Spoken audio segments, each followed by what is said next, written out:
comme je t'ai expliqué. Là, on arrive, on est dans la salle d'attente. On va attendre que le médecin vienne nous chercher. Le médecin? Oui.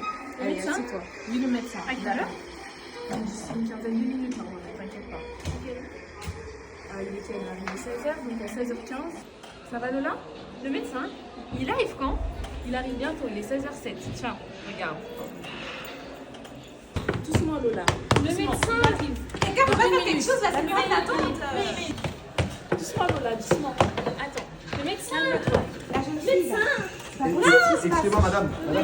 Madame, il va falloir faire quelque chose et on va devoir intervenir. Désolée, mais en fait, elle Ah, a dommage. Madame, calmez-vous, madame. Allez. doucement, lui faites pas mal, doucement. Doucement. Mais qu'est-ce que c'est que cette prise en charge là? Mais on est dans un hôpital ou quoi là? Mais qu'est-ce qui se passe? Besoin d'aide, s'il vous plaît? Bref, on doit créer une salle d'attente pour les PATSA.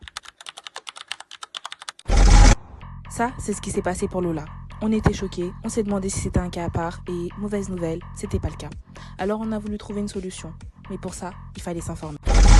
Première étape, on a regardé combien il y avait de personnes autistes en France. 700 000, c'était trop pour nous. On a voulu être plus réaliste, on a visé les mineurs, on a vérifié les chiffres, on est descendu à 100 000, c'était parfait. Deuxième étape, qu'est-ce qui existe actuellement? Les applications anti-stress, c'était pas adapté. Ça nécessite de télécharger l'application et puis tout le monde n'a pas de portable. Les objets spécialisés, impossible à transporter. Oubli fréquent, produits défectueux, il y avait trop de contraintes. Se préparer avant le rendez-vous? C'est possible, mais et les facteurs extérieurs, les bruits des machines, l'intensité des lumières, l'aspect médical de la situation et les regards désobligeants des personnes, que des facteurs stressants et imprévisibles. On a cherché et on a fini par trouver.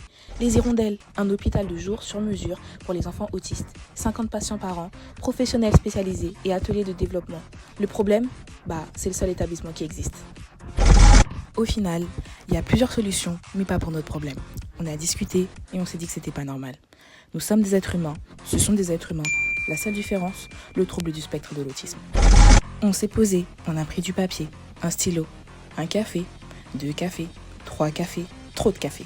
On a réfléchi, on s'est dit, une salle d'attente classique, c'est l'enfer. Trop de bruit, trop de lumière, trop de gens, trop de tout. Alors on s'est dit, et si on créait une salle?